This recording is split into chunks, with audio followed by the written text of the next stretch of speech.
for the Kakiana. This time she feel like Tatiana. Plus she next friend called Ariana. So you know me thump up them two together. Hi guys, it's your girl Tatiana, or Tati, or whatever you wanna call me, and welcome back to my channel. If you're new here for the first time you see my face, lover, I will hit that subscribe button and turn on that post notification bell so you can become part of the Tati family. Why? Because only fun and vibes over here. Alright, lover? Alright. So in today's video, I'm going to be answering your questions about university, because I asked y'all to send me some questions on Instagram and on WhatsApp and Snapchat and thing. But I being real honest, I lost half the questions. I lost half the questions all they sent me because I take too long to do them. I didn't screenshot all the questions. So I just have the questions where I get to write down on my phone.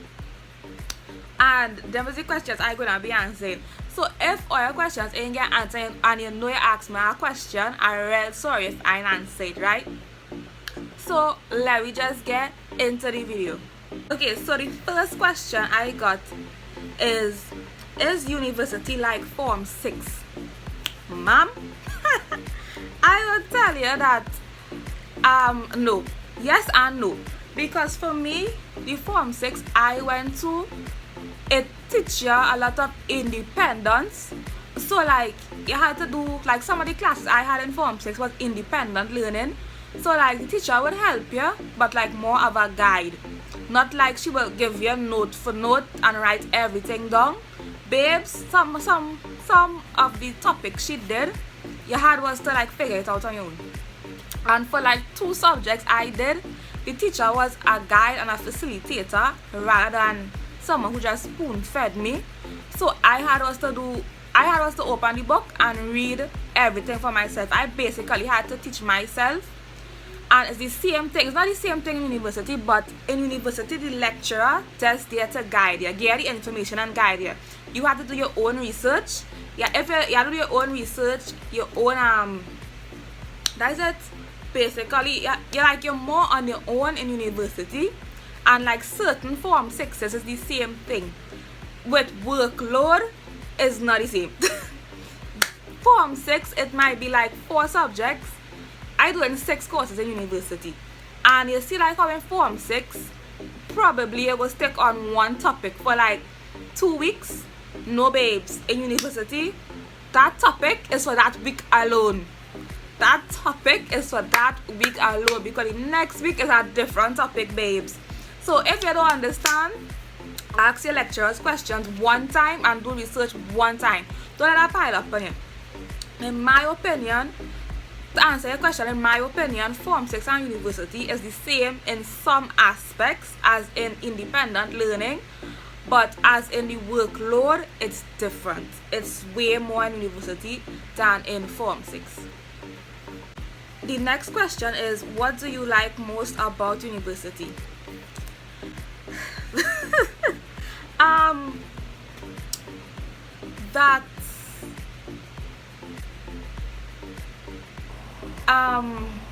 You get to learn new things, because personally with my degree I start to learn a lot more things, and I'm my 2nd year, so that means I did a lot of courses already. My eyes looking big. Why am I looking so surprised? But would be, as I say, learning new things, because I did psychology of learning and psychology of development, and to this day that was still one of my favorite subjects or courses, simply because I got to learn plenty about how people does, why people act the way they act, and why I act the way I act.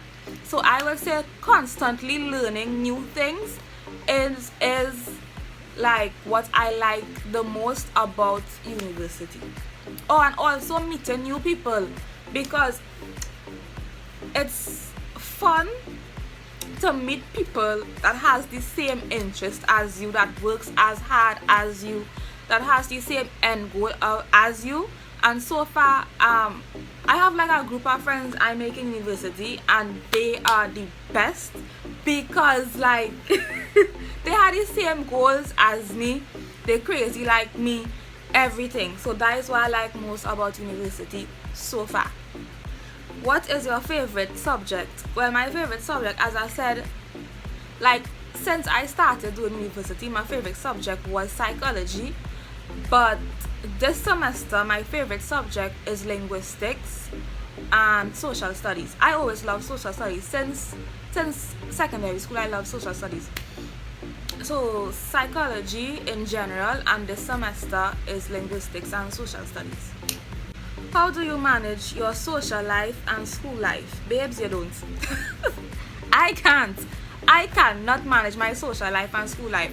This semester I'm trying, but I honestly feel like my school life is suffering because I'm trying to maintain my social life. I try to text my friends, answer messages, line with family, and babes, I feel like my school life is suffering because of it, and I'm still trying to maintain it.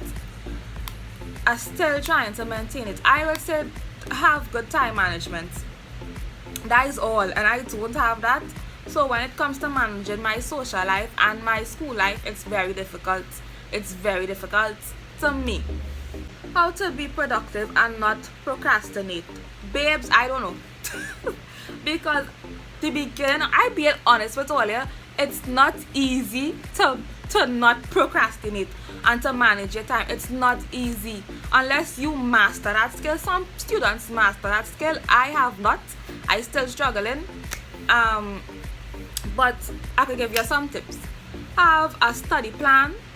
Stick to the study plan. Make realistic goals.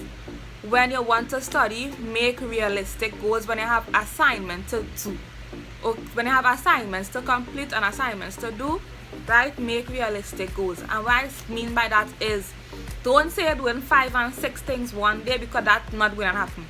My limit is setting 3 things a day, and at least 2 of those 3 things will get done. Okay? So make a study plan, stick to it. Make a schedule, stick to it. Don't stray from it, because it requires a lot of discipline to like not procrastinate and to, what was your question? Oh, and to be productive.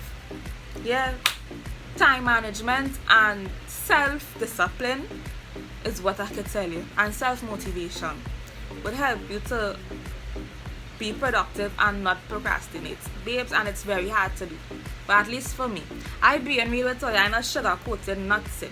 Would you advise someone to do Form 6 before doing university? If you have to, my advice to y'all is, if you know what you want to do with your life, what career you want to take on after you're done secondary school, you could go straight to university. But it will be a big jump, a big jump. Like the workload will be way much than you're accustomed to. But for me, I didn't have to do Form 6, but it's a good thing that I did do Form 6, because my degree requires me to have a science subject in CXC, but I didn't do any science subjects. So I just do Form 6 because I didn't know what else I wanted to do. And instead of staying down home, I said, okay, I'll go back to school and do Form 6 and see what I could do with that. And because I did Form 6, my university accepted me, because I did Form 6 and I didn't have a science subject. They accepted me. It was an exception, right? But I would say research what you want to do in university, your degree, the requirements you need, and if Form 6 is required, I would advise you to do it. If it's not required, go straight in to university. But I'm telling you, if you don't go through like that Form 6 kind of transitional phase with the workload, as you hit, like if you jump out of secondary school into university, it will hit you harder. It will hit you harder, the workload will hit you harder, the stress will hit you harder. At least in Form 6, you get the idea of a heavier workload. So when you go into university, it's not that big of a surprise. What subject do you hate the most? As a future teacher, as a prospective teacher,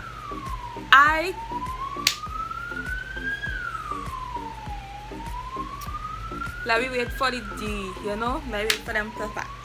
Yeah, as a prospective teacher, I cannot say I hate a subject, but I can say what my weakest subject is, and that's mathematics. I have to do maths this semester, and so far maths, me and maths was never friends. Up to this day, I don't know how I get a pass in maths. Me and maths was never friends, and that's the subject that gives me the most trouble to this day.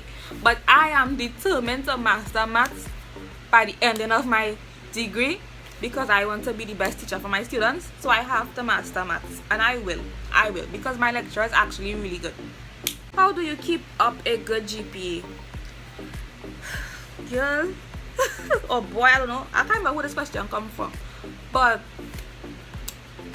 I honestly feel like my GPA is at risk this semester because it's the transition from online to in-person was really hard. But the advice I will give someone to keep up a good GPA is to read, and read. When your lecturer tell you to read. Do your assignments on time. Don't procrastinate. Just don't procrastinate. When you get an assignment to do it, when you have to study. Again, make a study timetable, make a study plan, study schedule. Try to stick to it. Continuous reading and continuous studying will help you keep up your GPA. Ask questions when you don't understand something, even though it might be, you might think it's a stupid question, or you might feel dumb because you don't understand something. Babes, ask the question. You're paying your money to go to university, or the government paying your gate to go to university. Babes, ask a question. You have to be brave, you have to be confident. If you don't understand something, miss, I don't understand, you know? I don't understand, because when exam come, it's just you and the paper. You gonna be saying down there saying, I should have really asked Mr. Question, you know? I should have really asked Mr. Question.